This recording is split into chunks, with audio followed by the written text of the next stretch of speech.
नमस्कार, आप देख रहे हैं वीके न्यूज और मैं हूं आपके साथ आयुषी श्रीवास्तव।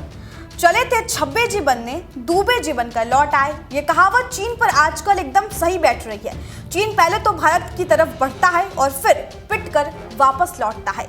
यह हकीकत है चीनी सैनिकों की, जो इस वक्त भारत से मुंह की खा रहे हैं। पहले गलवान में चीन ने भारतीय सेना का पराक्रम देखा, फिर 29-30 अगस्त की रात भारत ने चीन के घुसपैठ को नाकामयाब किया।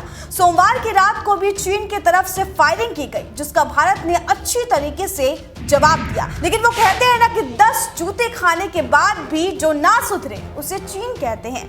लद्दाख सीमा पर भारत और चीन के तनाव के बीच सोमवार की घटना के बाद एक बार फिर भारत और चीन के सेना के सैनिक आमने सामने आए हैं। पैंगोंग के पास रेजोंग लो में करीब 40 से 50 सैनिक दोनों ओर से आमने सामने आए। सूत्रों के मुताबिक 3 दिन से लगातार चीनी सैनिक उन चोटियों पर पहुंचने की कोशिश कर रहे थे जहां भारतीय सेना तैनात है।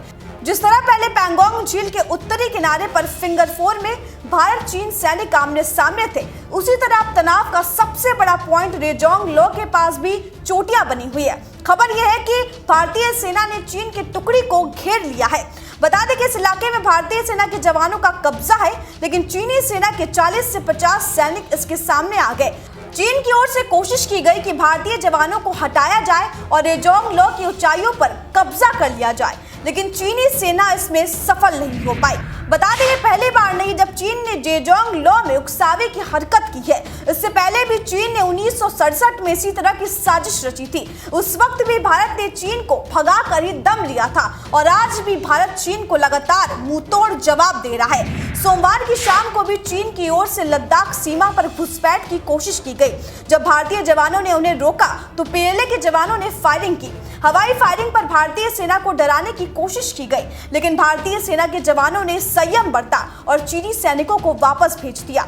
आपको बता दें कि 1975 के बाद ऐसा पहली बार है जब चीन और भारत की सीमा पर गोली चली है।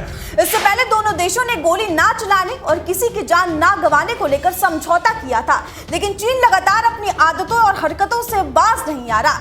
एक के बाद एक साजिश रचता चला जा रहा है, लेकिन भारत ने भी अब ठान ली है कि चीन को जब तक तोड़ेंगे नहीं तब तक छोड़ेंगे नहीं। बता दें कि चीन की इन हरकतों का जवाब देते हुए भारत की तरफ से कहा गया है कि चीन पीएलए यानी पीपुल्स लिबरेशन आर्मी ने एलएसी पर फिर से उकसावे की कार्रवाई की और द्विपक्षीय समझौता का उल्लंघन करते हुए फायरिंग भी की। यह एलएसी पर गोली नहीं चलाने की वर्षों पुरानी नीति का उल्लंघन है। चीन पैंगोंग लेक के दक्षिणी छोर पर स्थित पहाड़ियों पर कब्जा करना चाहता है। इन कोशिशों में उसके सैनिक उकसावे की कार्रवाई कर रहे हैं, लेकिन भारतीय सेना की किलेबंदी के सामने उनकी एक भी नहीं चल रही है। बता दें इससे पहले भी 29-30 अगस्त की रात भी चीनी सैनिकों ने घुसपैठ की कोशिश की थी, जिसको एसएफएफ यानी स्पेशल फ्रंटियर फोर्स ने अच्छी तरह नाकाम कर दिया था। 30 अगस्त की घटना के बाद से ही चीनी कई बार घुसपैठ की कोशिश कर चुका है, लेकिन हर बार उसे नाकामी ही मिली है। हर बार अपनी नाकाम कोशिश के बाद भी चीन की ओर से भारतीय सेना पर ही घुसपैठ का आरोप लगाया जाता है। दरअसल भारतीय सेना ने जब से काला टॉप, हेलमेट टॉप और पैंगोंग 4 इलाके की कुछ हिस्सों पर अपना कब्जा किया है, तभी से ही चीन के हालात पतले हैं, क्योंकि ये इलाके युद्ध और किसी अन्य वक्त में रणनीतिक तौर पर काफी अहम है।